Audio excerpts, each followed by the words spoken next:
Hello बच्चों, तो आज हम पढ़ने वाले हैं यूपी बोर्ड क्लास 10th की मैथ राजीव प्रकाशन की हिंदी मीडियम से एक्सरसाइज 5.2 के एग्जांपल्स। इसके पहले मैंने आपको एक्सरसाइज 5.1 पूरा सॉल्व करा दिया है, बेसिक कॉन्सेप्ट पढ़ा दिया। अगर आपने वो वीडियोस नहीं देखी है तो आपको प्लेलिस्ट की लिंक डिस्क्रिप्शन में मिल जाएगी, जाकर के जरूर देख लीजिएगा। चलो फिर हम लोग शुरू करते हैं उदाहरण 1। तो यहाँ पर समांतर श्रेणी 2, 5, 8, 11 फिर डॉट डॉट दिया, मतलब ऐसे ही श्रेणी बढ़ती रहेगी। का 50वां पद ज्ञात कीजिए। मैंने इसके लिए आपको सूत्र भी बता रखा है। तो ये वाला हमारा जो होता है ये हमारा पहला पद होता है, तो यानी इसको हम ए से लिखते हैं, तो ए बराबर हो जाएगा हमारा 2 के। सही है, ए बराबर 2 के। अब यहाँ पर इसका सार्वांतर निकाल लो। सार्वांतर क्या होता है? सार्वांतर होता है द्वितीय पद माइनस प्रथम पद, यानी सब जगह पर इसका अंतर समान होना चाहिए, तभी ये समांतर श्रेणी होगी। जैसे 5 में से 2 घटाओगे तो 3 आएगा, 8 में से 5 घटाओगे तो भी 3 आएगा, 11 में से 8 घटाओगे तो भी 3 आएगा। तो यानी यहाँ पर हमारा 5 माइनस 2 यानी हो जाएगा 3। बस आपको सर्वांतर 50वां पद, ये इस बात का ध्यान देना कि जितना भी जिस भी पद की बात करेगा वो हो जाएगा हमारा 50n हो जाएगा। ठीक है, और हमें समांतर श्रेणी 50वां पद निकालना है। और हमारा सूत्र क्या था? ए एन बराबर a plus n minus 1 into d. ये था हमारा सूत्र कि हम इससे अपना 50वां पद, n हमारा 50 है, ठीक है, यहाँ पर n की जगह 50 रख लो। a की जगह पर 2 है तो 2 रख लो। n की जगह पर 50 है तो 50 माइनस 1 कर लो। और d की जगह पे 3 है तो यहाँ पर गुणे में 3 कर लीजिए, हो गया। अब यहाँ पर हम क्या करेंगे आगे? 2 प्लस 50 में से 1 घटाओगे तो हो जाएगा 49 और गुणे 3। अब इसी को सॉल्व कर लेना, इतना तो आप कर ही लोगे। 2 प्लस 3 9 27 के साथ हासिल आए 2, 3 चौक 12, 13 14 यानी 147।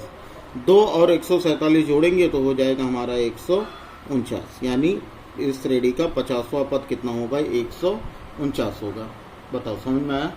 तो भाई समझ में आ गया हो तो वीडियो को लाइक कर दीजिएगा। और आप भी अगर तैयारी कर रहे हो यूपी बोर्ड क्लास 10th की, और वो भी राजीव प्रकाशन की बुक है, तो चैनल को सब्सक्राइब कर बेल आइकन को प्रेस कर लीजिएगा और अपने एक फ्रेंड को शेयर जरूर कर दीजिएगा। चलो अगला देखते हैं, उदाहरण 2। समांतर श्रेणी 5a minus x, 6a, 7a plus x, फिर डॉट डॉट का 51वां पद क्या होगा? देखो a बराबर हमें दिया गया है 5a माइनस एक्स। फिर दूसरा काम क्या करना है? हमें d निकालना है। तो d बराबर कितना हो जाएगा? a2 माइनस a1, मतलब 6a minus 5a minus x. ये समझ में आया? अच्छा, एक चीज़ ये याद रखिएगा कि माइनस के बाद वाला टर्म हमेशा ब्रैकेट में रखिएगा, क्योंकि माइनस करने पर निशान बदलते हैं। ठीक है, तो इसलिए हमको ब्रैकेट में। अब देख कैसे बदलेगा? 6a माइनस और प्लस का मल्टीप्लाई माइनस, तो ये हो गया 5a, और माइनस का मल्टीप्लाई हो गया प्लस एक्स। इतनी बात समझ में आई? अब यहीं से सॉल्व कर लो भैया। 6a माइनस 5a तो हो जाएगा 1a। 1 लिखा नहीं जाता तो हम a लिख देंगे, और ये हो जाएगा हमारा प्लस एक्स। तो ये हमारा d आ गया। 51वां पद निकालना है, यानी n इक्वल्स टू 51, n बराबर 51 हो जाएगा। और आपको वही सूत्र लगाना है जो आपको मैंने बताया, A N is equals to हो जाएगा a plus n minus 1 into D. और इसी सूत्र पर आप रख दोगे सबकी वैल्यू तो आपका आंसर आ जाएगा। ए एन मतलब यहाँ पर 51वां पद n हमारा निकालना है। a है हमारा 5a minus x, plus n है हमारा 51 माइनस यानी 51 माइनस 1, और d हमारा कितना आया है? a plus x. ये समझ में आ गया?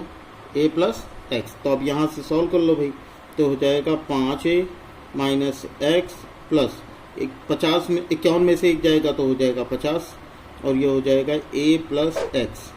इतनी बात समझ में आ गई? अब ब्रैकेट खोल लो यहाँ पर, तो ये हो जाएगा हमारा 5a माइनस एक्स प्लस 50 का a से गुणा करोगे तो हो जाएगा 50a, प्लस 50 का x से गुणा करोगे तो हो जाएगा 50x।